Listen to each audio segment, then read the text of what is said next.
Setelah buron selama lebih dari 1 bulan, pelaku utama kasus penjamretan kalung emas terhadap seorang lansia yang hendak beribadah ke gereja di kawasan Mangga Besar, Jakarta Barat akhirnya ditangkap. Motif pelaku melakukan aksi penjamretan didorong faktor ekonomi serta kebutuhan untuk membeli narkoba.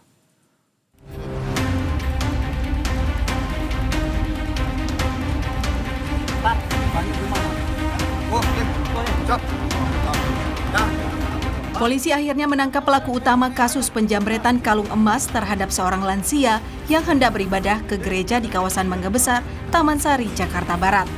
Pelaku berinisial D yang masuk dalam daftar pencarian orang atau DPO ditangkap oleh unit reserse kriminal Polsek Taman Sari di sebuah rumah kontrakan yang berada di area pangkalan truk kawasan Penjaringan, Jakarta Utara. Penangkapan itu mengakhiri pelarian pelaku sejak aksi penjamretan yang terjadi pada 3 Mei 2026 lalu.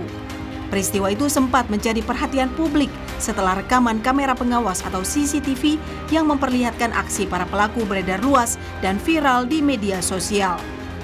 Kapolsek Taman Sari Kompol Bobi M. Zulfikar mengatakan, D merupakan sosok yang memiliki peran penting dalam aksi kejahatan itu. Berdasarkan hasil penyelidikan, pelaku bertindak sebagai eksekutor utama yang secara langsung merampas kalung emas milik korban. DPO atas nama D telah kami amankan yang memiliki peran sebagai penarik ataupun yang langsung mengambil kalung emas tersebut. Sudah tidak ada perlawanan, cuman mau kabur-kabur dikit sudah langsung kami amankan. Menurut Bobi, saat dilakukan penangkapan pelaku sempat berupaya melarikan diri. Namun petugas yang telah melakukan pengintaian berhasil mengamankan pelaku tanpa perlawanan. Dari hasil pemeriksaan sementara, polisi mengungkap motif pelaku melakukan aksi penjamretan didorong faktor ekonomi serta kebutuhan untuk membeli narkoba. Pelaku diketahui telah beberapa kali terlibat dalam kasus serupa.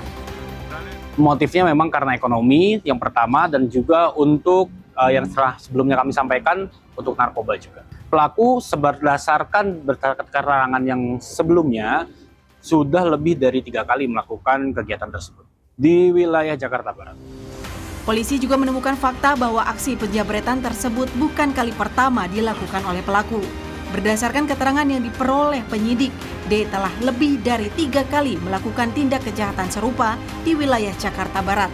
Dalam pengungkapan kasus ini, polisi sebelumnya telah lebih dulu menangkap sejumlah anggota komplotan yang terlibat dalam aksi penjamretan. Masing-masing memiliki peran berbeda dalam menjalankan aksinya.